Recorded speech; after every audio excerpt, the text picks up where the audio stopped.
Tuhan bisa menolong kita, Tuhan juga bisa tolong mereka. Amin. Berdoa dimulai. Berdoa selesai. Mari. Hai, kita bertemu lagi di Sofina Talks You Are Love. Dan hari ini saya punya seorang teman lama. Udahlah, siapa sih yang nggak kenal dia? Tapi coba saya kasih nama panjangnya, kira-kira masih tahu apa enggak? Anissa Nurul Shanti Kusuma Wardani, anaknya Pak Edi Heriadi dan Ibu Ratna Sutama. Tepuk tangan dulu dong. Shanti. Kangen banget Sofi. Kangen ya. Kita kapan terakhir begini-beginian belum pernah. Aku pertama kali. Masa ya? Sama di kamu pertama kali. Sisanya off camera ya kita mainnya. Iya, benar. Shanti atau biasanya kalau teman-teman yang deket sama dia manggilnya Neng. Neng. Karena kamu anak bungsu dari Sunda. Bungsu kan? Bungsu. Dari 6 bersaudara. 5. Oh 5 ya? Oh 5 bersaudara. Iya. Dari Sukabumi. Sukabumi yang akhirnya bercokol di Bali. Sekarang sudah jadi Miss Kerobokan. Oh udah jadi Miss Kerobokan. Udah KTP Bali. Iya. Oh udah. Tos lu dong. Iya kan? Yes, saya juga. Jadi kita sudah menyumbang terhadap Pemda di Bali. Iya, Kerobokan Keylod. Oh, Kerobokan Keylod. Keylod. Oh, oke. Jadi Shanti ini kalau teman-teman yang ini soalnya gini, kadang-kadang suka ada yang masih muda ya, suka gini. Muda lagi, kita juga muda ya. Ada yang mudaan, betul.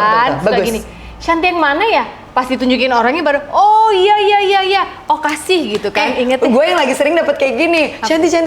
Kemarin kan tour radio di Bali buat promo single terbaru aku kan, Count on Me. Kelihatan banget penyiarnya tuh cewek, terus antusias sekali gitu pas gue datang kan. Pas dia masuk, Shanti, pas udah selesai interview, Shanti bilang gitu, take a video dong, aduh my mom is a huge fan of yours. Satu. Terus kemarin nih ada content maker juga kan, udah selesai foto-foto, Shanti kita foto berdua dong. Oh my god, my mom and my dad pasti seneng banget ngeliat foto. Oke. Iya. Tapi nggak apa-apa. Kalau gue ngeliatnya kita cross generasi. Cross ya, benar. Dekade. Menyeberang dekade. Bener. Itu sama kayak kemarin gue sempat ada orang yang gini, aku tuh seneng banget sama Mbak Sofi gara-gara suami aku. Oh ya, suami kamu siapa? Dulu dia pernah jadi peserta kuis LG yang Mbak Pandu bareng sama Isur itu loh. Itu kan kuis buat anak SMA dulu. Tapi juga gue senangnya tuh bahwa karya kita diingat orang loh, Iya dong. Iya. Itu membekas loh di hati gue sebagai anak Indonesia yang merantau ke Hong Kong 12 tahun ya, balik ke sini. 12 tahun nggak kerasa? 12 tahun. Gue mah kerasa banget. Oh maaf dong, jangan marah ya. Pas balik ke sini tuh ternyata masih ada orang-orang yang ingat, apalagi kayak Inika Cinta kan. Terus ingat lah. Terus satu lagi ada yang sampai bilang gini, Mbak, aku tuh inget banget Mbak waktu itu ngobrol di acaranya tuh Cool. Aku bilang, itu tahun berapa? 2008. Someone remembered my interview from 2008. Dan dia tahu banget tahunnya lagi. Berarti dan dia ingat apa yang gue omongin di talk show itu. Jadi gue pikir gini, ih gila ya, berarti I left a mark paling enggak. Of course. Iya enggak? Kayak tadi kamu bilang pas kita berdoa, mungkin saat kita membuat podcast ini ada yang membuat keuntungan, manfaat buat mereka. Ini dia, siapapun yang membutuhkan pada saat ini pasti dikirim Tuhan. Kamu harus dengerin ini di bagian ini pada jam dan hari segini. Kenapa? Karena pas kena nih di gue hari ini. Iya, benar. Iya kan? Benar. Oke. Jadi ibu ini punya single baru ceritanya. Yes. Kamu kalau menyapa fans, ini kamera khusus buat kamu udah saya siapkan. Mudah-mudahan masih punya fans ya, mudah-mudahan. Loh, kok mudah-mudahan? Walaupun banyak Ibu Shanti. Dan dalam usia berapapun, kalau kamu ngefans sama saya sangat menghargai masih. Terima kasih. Jadi yang baru ini judulnya Count on Me. Count on Me ya. Sementara aku ngelihatnya kamu sama ini siapa ini Mbak kayak Brazilian tapi bukan orang apa itu? Jadi dia Canadian Jamaican. We met in a casual birthday party di Ulu Cliff House. Lu gak kenal tadinya? Nggak kenal. Dia duduk sebelah gue. Terus udah gitu kita casually ngobrol. Gue tanya what do you do?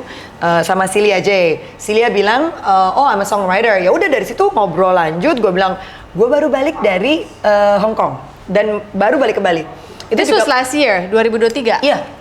Jadi this is the thing, right? I think the universe works in amazing way gitu. Gue lagi nyari lagu waktu itu buat balik ke dunia musik. Ketemu dia, tapi kenapa nggak berjalan? Maksudnya kan ketemu dia tuh 2023 ya kan, sampai setahun kemudian kita nggak ada hasilnya, Bo. lagu ini nggak cocok. Nggak cocok. Maksudnya nggak cocok. Akhirnya gue ketemu Terika dulu, Kupu Menanti. Rika Ruslan. Jadi Kupu Menanti, EP tahun 2023. iya, kan? betul. Jadi aku fokus ke situ dulu.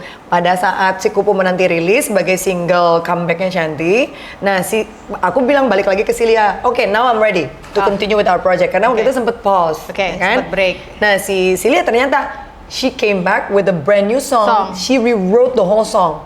Jadi dia ngerasa, waktu itu kok nggak bagus gitu kan. Kayak lagu kan kayak milih suami ya, cocok-cocokan, jodoh. Milih mbak kalau kata gue. Pak Pongki bagaimana ini lebih milih ke mbak.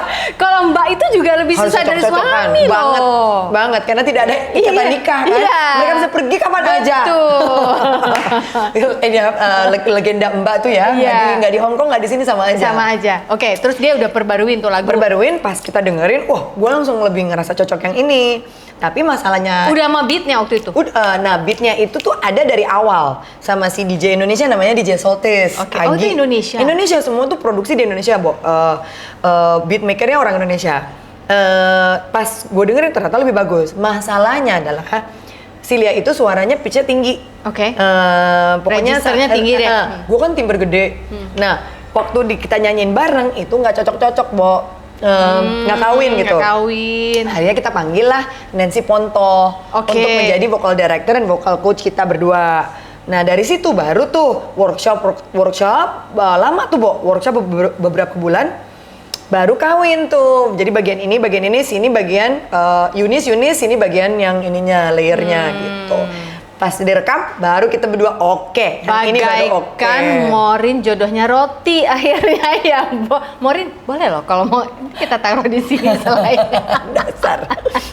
Mama analoginya itu ya, Bang. Morin bagaikan roti. Morin jodohnya Roti. Oke, ya. Baru akhirnya kawin.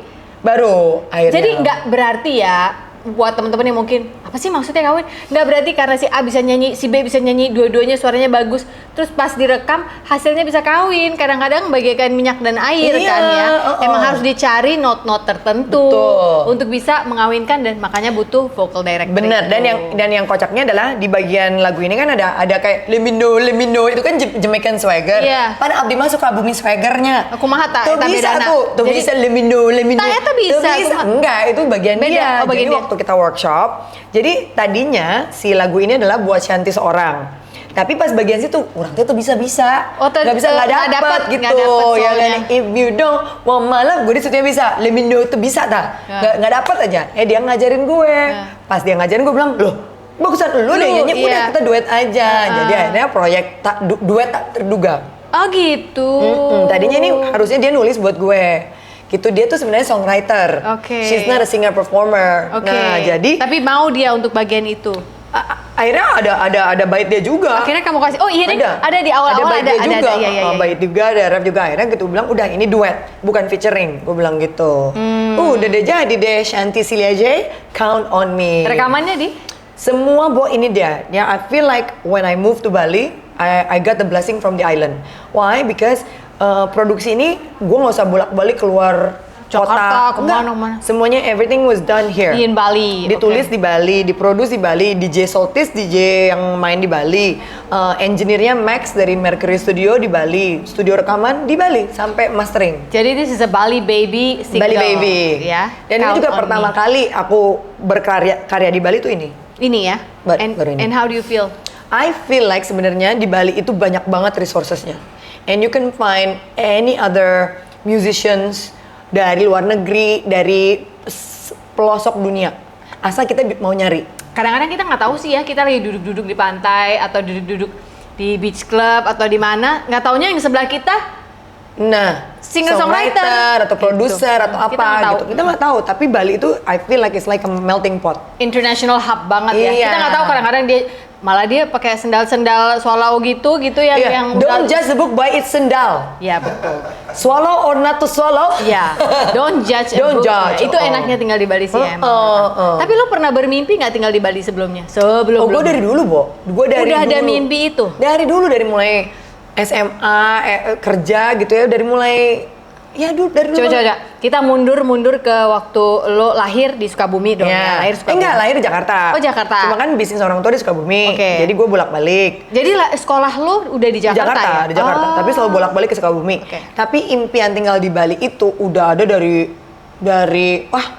pas pertama ke Bali. Tahun berapa lo pertama kali? SMA kali ya. SMA lo udah ke Bali. Oh, dari situ udah one day gue mau menetap di Bali. Nah, manifest, the power of manifest ya. Iya, Walaupun kadang-kadang sama Allah disuruh nunggu berapa puluh tahun tuh berarti. Wah, gila lebih dari 20 tahun ya. Iya dong. Yang kan nunggu, tapi if you keep manifesting, this is what I want in life, akan terjadi gitu. Oke, jadi lu tuh anak Sukabumi yang sekolah di Jakarta. Sekolah SD udah ikut-ikut sanggar gitu belum? Udah.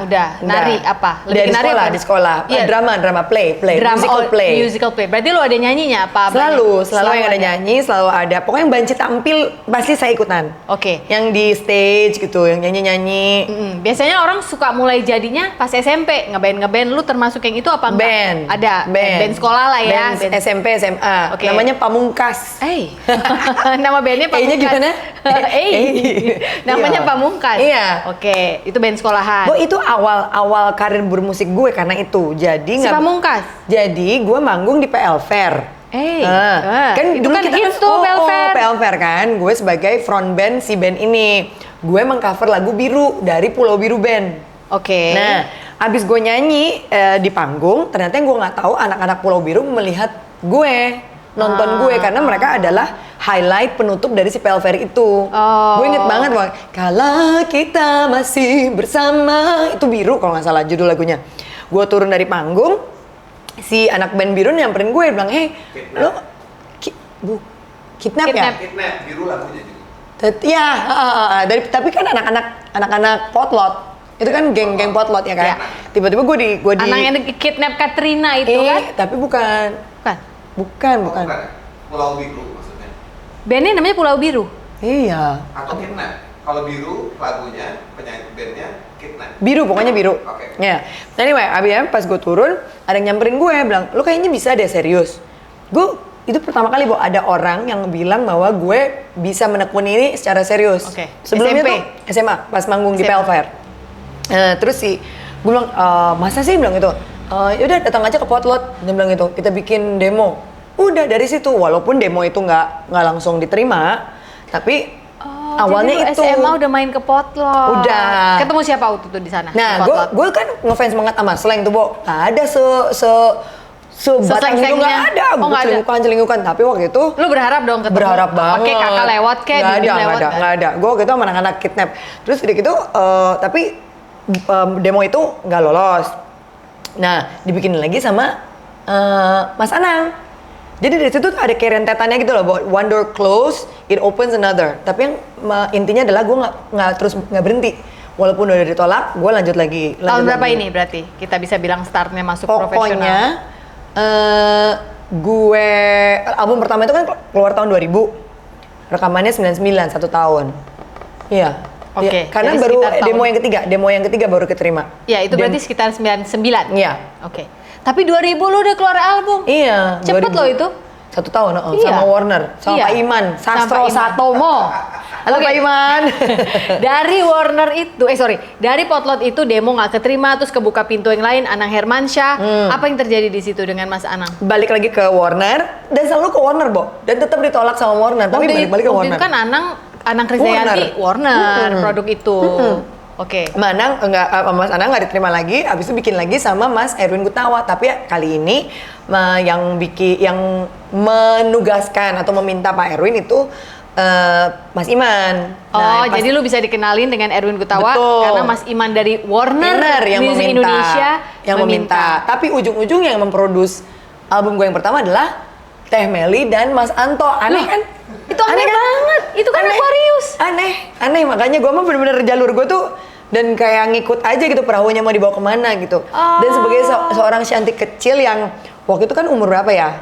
20 ya, Bo? Umur 20. Tiba-tiba ngok di studio ada Erwin Gutawa, tiba-tiba ngok ada Meli dan Mas Anto.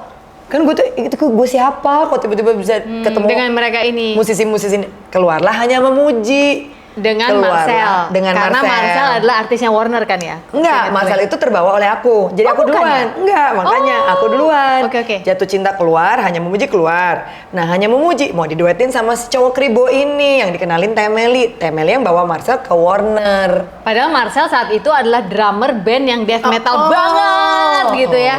Death metal ya itu ya? Bener gak sih? Pokoknya Apa sih aliran? Pokoknya metal. metal pisan lah. Metal Metal. pisan. Puntennya saya lamun salah matak maneh ka dieu. Si kribo itu. Ya. Terus jadilah itu hanya memuji. Yang sekarang udah di remake sama Mimi kan? Iya. Mimi sama Sandi Sandoro. Iya. Ya kan? Iya. Iya. Yang selalu dibilang orang lagu tentang dogi. Kuak kui, kuak kui. Kuak kui. Tapi alhamdulillah tuh lagu awet loh sampai sekarang 24 Iya. tahun later loh, Sof. Iya, itulah ya namanya lagu kalau punya umur ya terus aja gitu. Jodoh. Harus kayak hubungan Iya. kita sama Mbak. Sampai kapanpun dia udah pulang kampung tetap nelpon ke lebaran. Bu, saya sekarang udah punya sawah gitu kan bisa gitu kan gue kalau Mbak. mau udah ada album ini, album begitu ke kafe pasti yang dimasukin begitu gue masuk kafe ini, gua kui, ayo Mbak Santi nyanyi. Maksudnya gitu kan? Pasti lagu itu dulu. Pasti ya. Oke. Jadi dari situ lo masuk Warner. Tahun 2000 keluarlah album lo yang pertama. Itu adalah dengan single Hanya Memuji. Jatuh cinta dulu, jatuh cinta. Mas Anang. Jatuh cinta. Betul. Itu lagunya. Mas Anang. Oh, itu lagunya Anya. Makanya jalur bermusik gue tuh kayak udah ngikut aja deh, ngikut. Tuh. Enak banget lagu itu. Terima kasih. Itu karya pertama gue sama Andi Rianto. Nah, abis dari ketemu sama Andi Rianto, dia music produsernya. Udah klop dari sampai sekarang sahabatan. Iya. Emak sama anak kita bilangnya. itu nggak ketebak ya. Baitnya tuh na na na na. Anyaman indah cintaku yang dulu. Gila ya itu lagu. Diri tenggelam di samudra cintamu. Everybody. Ku jatuh cinta. Ya kan, everybody. Ya itu lagu singelong banget sih, Bo. Iya. Nah, tapi pada saat lagu itu lu udah jadi ini udah lewat VJ. dari sebelum udah VJ. iya, udah lewat dari Shanti Light Up the Night itu udah lewat loh. Udah lewat, itu sebelumnya. Itu tahun berapa itu? Light Up the Night 96-an, Bo. Pokoknya gue tuh keterima di VJ MTV 97. 3 Gara-gara tahun. Light Up the Night kali ya. Gara-gara Light Up the Night. Dari 97 ke 2000. Gila 97 kita ngomongin 1997. Iya. Bro, sis. Iya, ini apa namanya kamera Bukan person. 2007 loh ya, 1997 kita ngomongin ya. Kamera person gue waktu itu kan gue tanya umur berapa kamu waktu itu? 2 tahun. Oke. Waktu itu waktu gue lagi nyari penari baru juga ada yang bilang kan penari gue yang akhirnya jadi penari gue, penari inti dari audisi. Itu dia bilang pertama kali ngeliat gue umur 5 tahun dan dia dengerin terus lagu gue dan dia pengen banget jadi penari gue sampai tercapai. Wow, really? Iya, really. Dari 5 tahun. Lucu ya? Hidup tuh lucu ya? Hidup tuh lucu. Tunggu, mundur lagi dikit. Nih soalnya ibu ini banyak banget kebisaannya. Waktu awal-awal orang tahu lo tuh penari latarnya ME. Ini kan namanya cinta. ini bagian jidat kah tuh. cinta. Cinta pada jumpa pertama. Legend ya, Bo? Lagi gila banget. Tapi gue inget banget tuh lo di belakang udah jadi penari. Iya. Itu juga kayak maksudnya Itu kenapa? Itu aja dulu. Kenapa? Siapa yang menemukan lo? Waktu itu kan mereka itu Rizal. sama Bu Ice. Rizal Mantovani. Itu pure Rizal. Lu kenal Rizal dari? Iya. Dimas Jai. Oh ya maaf. Oke. Ya udahlah. Jai. Zaman dulu kan. Zaman dulu. Persutradaraan Ya, itu. oke. Akhirnya kenal sama Rizal, terus Rizal bilang specifically minta gue sebagai nari. Nah, waktu Dia tahu lo bisa nari. dia tahu, tapi maksudnya kan karena clubbing, Bo, sering clubbing bareng Oh, dulu. jadi ketahuan lu bisa nari Ya udahlah, lah. cuman ini doang katanya, cuman jadi backup dancer. Itu juga tuh Sof. Maksud gue inget banget waktu itu project itu gue nggak dibayar gede, kecil banget sebenarnya untuk jadi penari latar musik video klip. Avant-garde, tapi gue tidak pernah melihat kerja itu hanya patokan dari uang gitu. Tapi ternyata dari situ lagunya meledak, ME-nya meledak sampai sekarang, penari-penarinya sampai sekarang diinget, ya. Makanya kadang-kadang satu pintu kecil itu jangan dianggap kecil. Iya. Do not Underestimate. Iya, underestimate small beginnings. Lah, kayak gue manggung di PL Fair itu, siapa mana tahu dari manggung di pensi sekolah tuh tiba-tiba bisa berkarir sampai sekarang. Iya. Bingung kan ya? Jadi dari penari orang udah tahu lo kan. Iya. Dari situ baru yang main ke potlot yang lo bilang tadi. Iya. Oke. main ke potlot, udah dari situ nggak keterima demonya, main sama Kidnap Katrina itu, tapi dibuatin demo sama Anang, masih nggak terima lagi. Pak Iman melihat, Pak Iman jodohin sama Pak Erwin Gutawa. Tapi nggak jadi sama Pak Erwin, diproduksi sama Meli dan Anto. Meli dan Anto Hood yang adalah jelas-jelas different perusahaan rekaman. Mereka lah yang bawa Marcel ke sana, padahal Marcel waktu itu adalah drummer metal. Jadilah mereka dengan hanya memuji dan itu tuh luar biasa ibu ini memorinya ya untuk merecap ya. Kadang-kadang gue juga suka bingung ini. Karena kan saya hidup di zaman kita, pasti saya inget dong. Orang gue inget banget pas zaman dulu Light Up the Night itu ya. Kalau nggak salah itu sempat ada audisi tuh untuk itu. Iya. Dan gue ada di audisi itu. Oh gitu, Bo. Yang jadi elu. Oh gitu.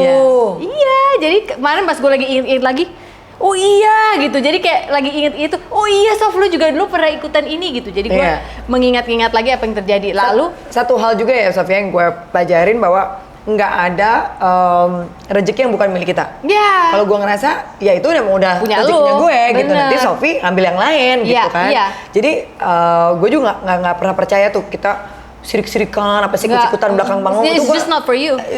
Gue nggak pernah percaya itu dari zaman dulu. Dari dulu. Jadi lu santai sebenarnya. Enggak juga, gue ambisius orangnya, tapi gue nggak pernah sikut-sikutan yang sirik-sirikan ngomongin belakang itu enggak tuh. Iya. Oh yaudah nggak. Gue ambisius just to push myself harder and harder. Capricorn. Emang Capricorn kayak apa sih? Kita push diri kita sendiri sampai gue tuh pernah ngerasain yang namanya burnout. Itu tuh dengan album pertama itu tuh dapet tuh award itu, tapi efeknya adalah it snowball to continuous pressure to continuously prove myself gitu. Apalagi kan dibilang waktu Shanti nggak bisa nyanyi, alah cuma gara-gara video doang. Dan waktu itu kan gue muda banget ya, jadi nggak, I'm also insecure gitu. Jadi bener-bener fokus untuk membuktikan bahwa ini loh Shanti bisa nyanyi nggak gara-gara VJ doang. Akhirnya pada saat abis burnout itu gue baru bilang, this is not making me happy, gue bilang gitu. Akhirnya dari situ gue belajar, oh Neng tuh mau bermusik untuk apa sih? Untuk membuktikan diri atau untuk happiness, untuk apa?